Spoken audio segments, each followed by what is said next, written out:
Bonjour, je suis Romain Piliard, donc skipper du trimaran Use It Again, qui a été remis à l'eau il y a peu. On est à la Trinité-sur-Mer, à mon port d'attache, et je me prépare pour cette grande aventure du record tour du monde à l'envers. Vous pouvez, on va faire la visite de ce bateau. Ouais. Alors, vous pouvez d'abord raconter d'où il vient ce bateau. Ouais. L'histoire. Alors effectivement, ce bateau a une belle histoire. Ça a été le bateau construit par Ellen MacArthur en 2003. Elle a fait le record du tour du monde à l'endroit, le classique en 2005, elle a battu ce record, donc c'était un moment exceptionnel. Et après, ce bateau, bon voilà, a navigué avec d'autres teams et puis a été abandonné. Nous, on a décidé de le récupérer, de lui donner une seconde vie. Donc on a rebaptisé ce bateau Use It Again et on l'a remis à l'eau en 2018. J'ai couru la route du Rhum en 2018 et puis on se prépare maintenant pour ce record incroyable du Tour du Monde à l'envers cette fois-ci. Alors on va visiter le bateau. Et bien sûr, allons-y. Donc là on est sur le trampoline, plutôt sur la partie avant avec ce grand mât de 30 mètres derrière moi. Là c'est une partie, donc là j'ai des panneaux solaires reconditionnés puisque c'est le principe du projet, beaucoup de matériel existant pour limiter notre impact.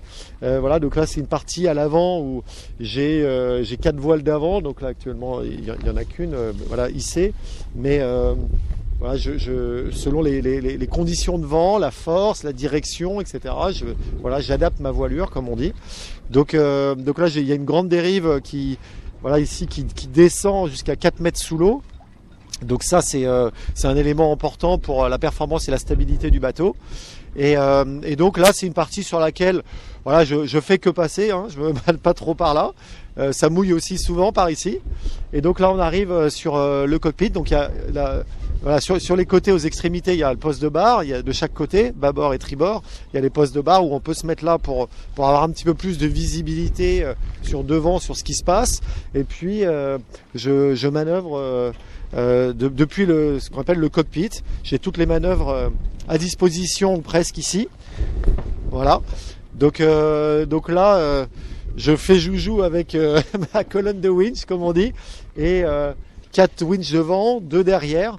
Et donc je suis sur des manœuvres qui peuvent être assez longues. Il faut être en très grande forme physique parce que le bateau datant de 2003, on se retrouve avec des systèmes, comme on dit, des systèmes mécaniques un peu anciens, mais qu'on optimise, qu'on entretient, pour que ça marche le mieux possible, bien évidemment.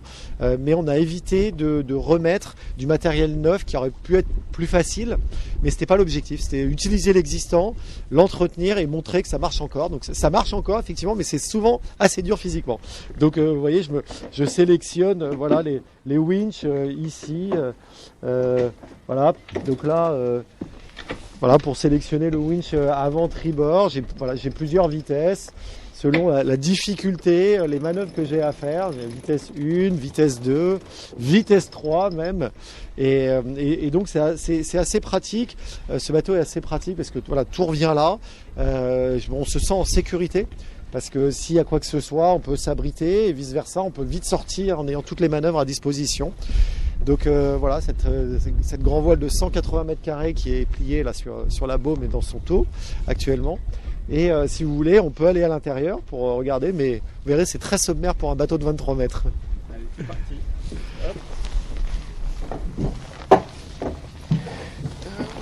Voilà, donc là on a une petite casquette, comme on dit, pour s'abriter au cas où, avant de sortir et d'être directement arrosé par les vagues. Donc là on sort de chantier, comme on dit, d'entretien d'hivernal. Donc on a fiabilisé et entretenu toutes les pièces. Il y a encore, on n'est pas du tout en condition prêt à partir, mais parce que on a revu le bateau de fond en comble. Donc ici c'est la table à cartes, où j'ai mon écran, mes instruments, GPS, radar, téléphone satellite et tout. Donc tout est devant, tout est à disposition, c'est effectivement très pratique. Et puis ici il y a un matelas et je me repose. Là c'est vraiment une banette où je me repose d'habitude. Donc je suis face aux instruments.